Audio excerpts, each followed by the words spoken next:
കൂടുതൽ വാർത്തകളും വീഡിയോകളും കാണാൻ ഈ ചാനൽ സബ്സ്ക്രൈബ് ചെയ്യുക.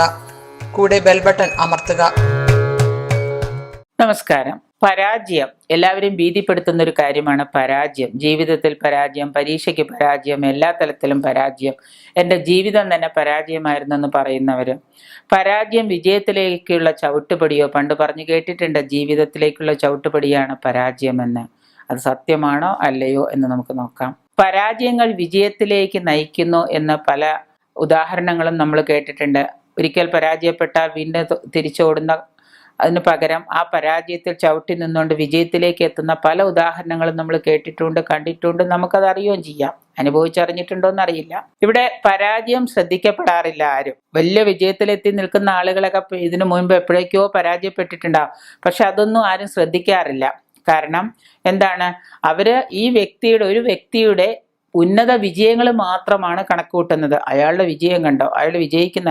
പക്ഷെ ഇതിനു മുമ്പ് പലപ്പോഴും അവർ പരാജയപ്പെട്ടിട്ടുണ്ടാവും പല കാര്യത്തിലും. പക്ഷെ ആ പരാജയത്തെ ആരും ശ്രദ്ധിക്കപ്പെടാറില്ല. എന്തുകൊണ്ടാണ്? വിജയത്തിന്റെ ആ മറ പിടിച്ച പരാജയം എല്ലാവരും മറന്നുപോകും. അപ്പൊ അതുകൊണ്ട് തന്നെ അയാളുടെ ഭാഗ്യമാവാം അയാളെ തുണച്ചത് എന്ന് ചിന്തിക്കുന്നവരുണ്ട്. അയാളുടെ ഇത്രയും വലിയ ഭാഗ്യം, എന്തൊരു ഭാഗ്യവാനാ, എന്താ ഇത്, അങ്ങനെ പറയുന്നവരുണ്ട്. പക്ഷെ അതിൻ്റെയൊക്കെ പുറകില് പരാജയത്തെ ആരും ശ്രദ്ധിക്കപ്പെടാറില്ല എന്നുള്ളതാണ് സത്യം. കാരണം വിജയിയെ തുണയ്ക്കുന്നത് ഭാഗ്യമാണ് എന്ന് വിചാരിക്കുന്നത് മണ്ടത്തരമാണ്. ഭാഗ്യം മാത്രമൊന്നും അല്ല അവരുടെ ശ്രമവും അവരുടെ ആ അധ്വാനവും ഒക്കെ ആയിരിക്കാം അവരെ വിജയത്തിലേക്ക് എത്തിച്ചിട്ടുണ്ടാവുക.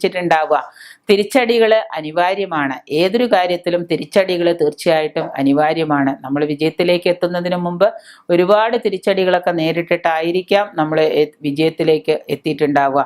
അവ നമുക്ക് പ്രചോദനമാവണം. തിരിച്ചടികൾ കൊണ്ട് നമ്മൾ തിരിച്ചു പോവുകയല്ല ചെയ്യേണ്ടത്, അവ നമുക്ക് പ്രചോദനമാവണം. നമ്മൾ ചെയ്യുന്ന കാര്യങ്ങൾക്ക് പ്രചോദനം. ഒരു വിമർശനം വന്നാൽ, ഒരു പരാജയം വന്നാൽ അതിൽ നിന്ന് നമ്മൾ കാര്യങ്ങൾ പഠിച്ചെടുത്തിട്ട് നമ്മൾ വിജയത്തിലേക്ക് എത്തണം. അപ്പൊ അത് നമുക്ക് പ്രചോദനമാകണം. പരാജയങ്ങളും തിരിച്ചടികളും നമുക്ക് പ്രചോദനമാക്കി തീർക്കാൻ നമ്മൾ ശ്രമിക്കണം.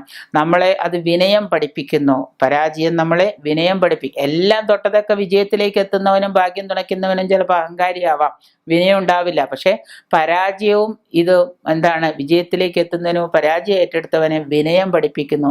അതിൽ നിന്ന് വിനയം എന്താണെന്നും എങ്ങനെയാണ് ജീവിതത്തിൽ വിനയം കണ്ടെത്തേണ്ടതെന്നും അവൻ പഠിക്കുന്നു.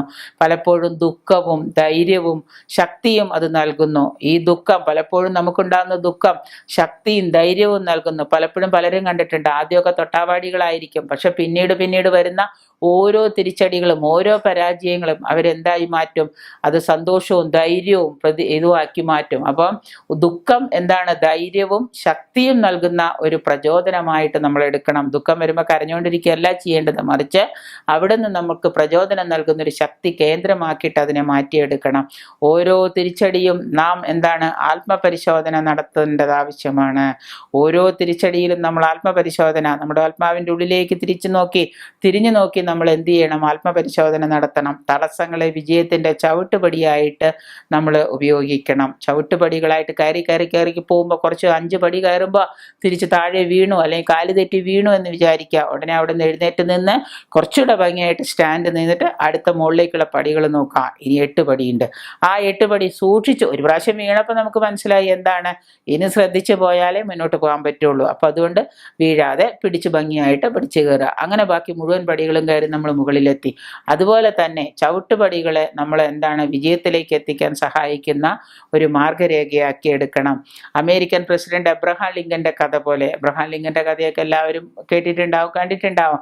അദ്ദേഹം പല തലത്തിലും പല സ്ഥലത്തും പരാജയപ്പെട്ട് അവസാനം അമേരിക്കൻ പ്രസിഡന്റായി തീർന്നു. നമുക്ക് വിശ്വസിക്കാൻ പോലും പറ്റാത്തൊരു ഉയർച്ച. അതുപോലെ എബ്രഹാം ലിങ്കന്റെയൊക്കെ കഥ പോലെ, അതുപോലെയുള്ള വിജയകഥകളൊക്കെ വായിച്ച് വിജയകഥകളൊക്കെ പ്രചോദനം ഉൾക്കൊണ്ടുകൊണ്ട് നമ്മൾ ആരായിരിക്കണം? പരാജയത്തിൽ നിന്ന് വിജയത്തിലേക്ക് എത്താനുള്ള ചവിട്ടുപടിയായിട്ട് പരാജയത്തെ കാണുക. പരാജയങ്ങളിൽ നിന്ന് വിജയങ്ങളിലേക്ക് എല്ലാവരും എത്തിപ്പിടിക്കാൻ ശ്രമിക്കുക. അതായിരിക്കണം നമ്മുടെ ജീവിതത്തിലെ സൂത്രവാക്യം.